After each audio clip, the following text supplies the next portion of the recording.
7월 26일 토요일 요한계시록 17장 1절에서 8절입니다.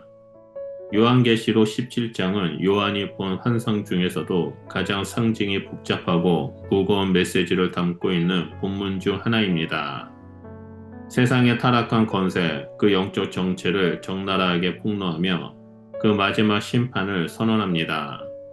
큰 음녀라 불리는 여인은 단순한 인물이 아니라 하나님을 대적하는 세속적 체계 전체를 상징합니다.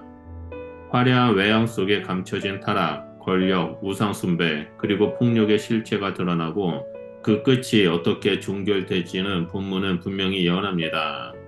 하지만 이 환상은 두려움이나 공포로 끝나지 않습니다. 오히려 주님의 주권과 어린 양의 승리, 하나님 백성의 최후의 영광을 바라보게 합니다. 17장은 우리로 하여금 세상의 겉모습 너머를 보게 하고 무엇이 진정한 권세이며 누구에게 영원한 통치가 속해 있는지를 묵상하게 합니다. 오늘날에도 우리는 음녀의 화려함에 끌리고 짐승의 권세에 압도되기 쉬운 세상에 살아가고 있습니다. 그러므로 17장은 단지 미래의 환상이 아닌 지금 이 시대를 살아가는 성도들에게 주는 경고이자 위로의 말씀입니다.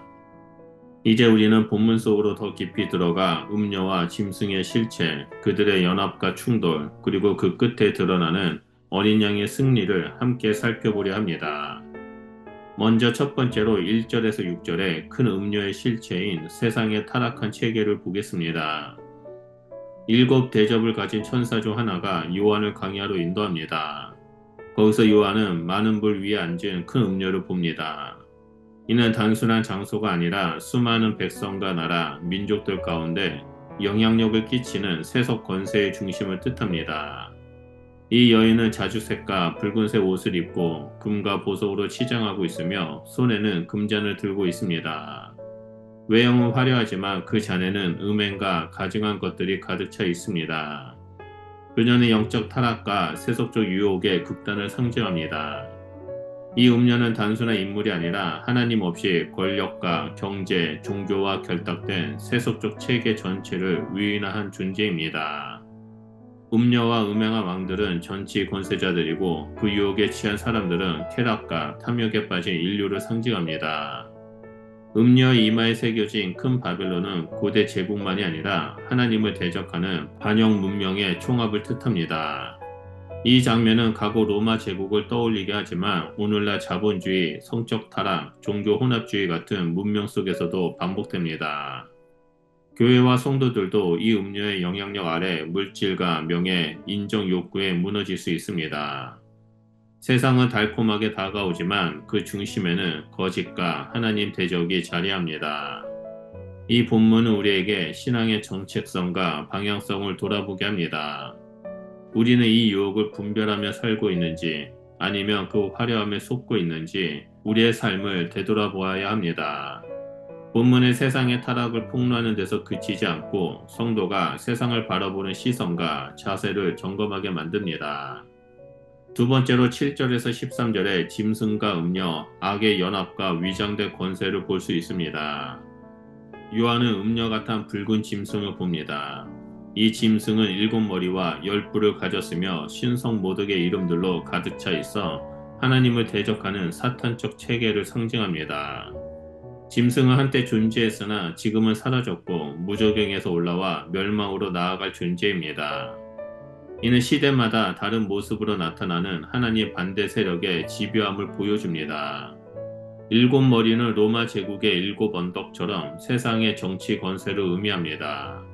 10뿔은 아직 권세를 받지 않았으나 장차 잠시 동안 짐승과 함께 어린 양을 대적할 왕들입니다. 이는 세속 권력이 하나 되어 하나님의 아들과 맞서 싸우는 종말론적 전쟁의 구도입니다. 하지만 이 권세의 연합은 오래가지 못합니다. 음녀는 짐승과 연합하여 권세를 누리지만 짐승과 10뿔은 결국 음녀를 버리고 불로 태웁니다. 이는 제 구조가 자멸적이며 사탄의 세력이 내적으로 붕괴됨을 보여줍니다. 인간의 체계는 겉으로 견고해 보일지라도 하나님이 정하신 때에 무너지게 됩니다. 이 본문은 강한 경고를 줍니다. 세상의 권력과 유혹은 강력해 보이나 결국 하나님의 심판 아래 멸망한 존재들입니다. 어린 양만이 진정한 통치자이십니다. 악은 스스로 연합을 지속할 수 없고 끝내 분열과 심판으로 향합니다. 마지막 세 번째로 14절에서 18절을 보면 어린 양의 승리와 음녀의 심판을 볼 수 있습니다. 이 모든 악한 연합은 결국 어린 양 앞에 무너집니다. 이 싸움은 전투의 형식을 띠고 있지만 결과는 이미 정해져 있습니다. 어린 양은 만왕의 왕이시며 어떤 악의 세력도 그 앞에 설 수 없습니다. 이는 단순한 전쟁 묘사가 아니라 하나님의 절대 주권이 역사 속에서 어떻게 실현되는지를 보여주는 선언입니다. 어린 양과 함께하는 자들은 단순한 관객이 아니라 부르심을 받고 택함을 받은 신실한 자들입니다. 그들은 고난과 핍박을 이겨낸 후 영광으로 참여하는 자들로 그리스도의 승리에 동참하는 영적 상속자들입니다. 이 승리는 단순히 음녀나 짐승을 무너뜨리는 사건이 아니라 하나님의 백성이 궁극적으로 영광에 이르는 이정표입니다. 음녀는 자신이 의지하던 짐승, 곧 세상의 권세에 의해 멸망합니다. 짐승과 열불은 한때 그녀를 통해 권세를 행사했지만 결국 그녀를 미워하고 불로 태웁니다.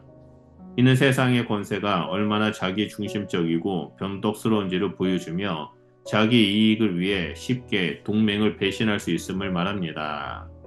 하나님은 이 모든 과정을 주관하셔서 자신의 뜻을 이루십니다. 악한 권세자들의 계획조차도 하나님의 섭리 속에서 하나님의 목적을 이루는 도구로 사용됩니다. 그들의 연합과 분열 모두 하나님의 시간표 안에 움직이며 결국 심판과 회복은 하나님의 계획대로 실현됩니다. 이 세상의 모든 타락한 권세는 철저히 무너지고 하나님 나라가 도래할 것입니다. 그 나라는 더 이상 막을 수 없는 현실이며 왕은 오직 어린 양 예수 그리스도이십니다. 우리는 그날을 소망하며 지금도 주님을 따르는 백성답게 살아가야 합니다. 요한계시록 17장은 단지 종말의 한 장면이 아닙니다. 오늘 우리가 살아가는 현실 속에서도 큰 음료는 다양한 형태로 존재합니다. 소비주의, 권력 숭배, 성적 타락, 인간 중심의 이념들 속에서 우리는 끊임없이 유혹을 받고 있습니다. 이 음료는 단지 과거 로마 제국에 국한된 존재가 아니라 시대를 초월하여 오늘날의 미디어, 경제 시스템, 왜곡된 종교와 문화 안에서도 다양한 모습으로 활동하고 있습니다. 그러나 그 모든 세상의 영광은 결국 사라지고 말 것입니다. 사람의 손으로 세운 권세와 유혹은 언젠간 무너지며 그 끝에는 공허와 심판이 기다리고 있습니다. 반면에 어린 양은 참된 권세와 영광을 지닌 분으로 그 진리는 결코 흔들리지 않으며 영원한 나라를 이루십니다. 우리는 누구를 따르고 있는지, 어떤 가치에 우리의 마음을 두고 있는지를 끊임없이 점검해야 합니다. 눈에 보이는 화려함에 마음을 빼앗기보다 보이지 않지만 영원한 진리를 쫓아야 할 때입니다. 어린 양은 지금도 우리를 부르시며 그의 신실한 무리 가운데 들어오라고 말씀하십니다.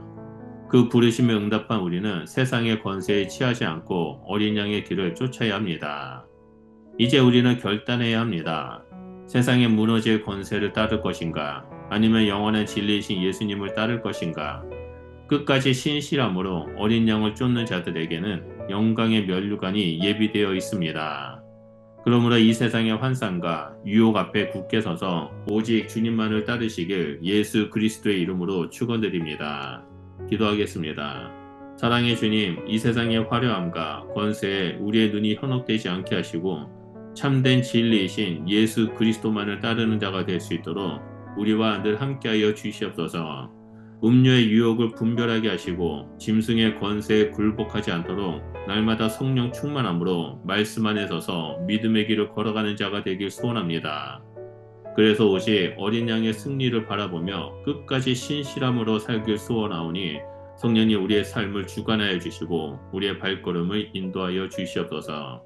예수 그리스도의 이름으로 기도드립니다. 아멘.